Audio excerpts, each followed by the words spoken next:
Then on January 6th, we relied on law enforcement to save our democracy. We saw what happened. The Capitol Police, the D.C. Metropolitan Police, other law enforcement agencies were attacked and assaulted before our very eyes, speared, sprayed, stomped on, brutalized, and lives were lost. And for 3 hours, the defeated former President of the United States watched it all happen as he sat in the comfort of the private dining room next to the Oval Office.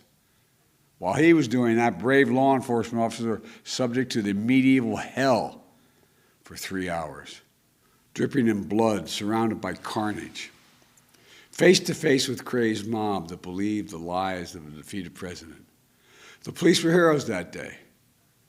Donald Trump lacked the courage to act. The brave women and men in blue all across this nation should never forget that. You can't be pro-insurrection and pro-cop. You can't be pro-insurrection and pro-democracy. You can't be pro-insurrection and pro-American. There can be no greater responsibility than to do all we can to ensure the safety of our families, our children, our community, our nation, and our law enforcement officers. I will always meet that duty, just as you do every single day as members of a critically important organization.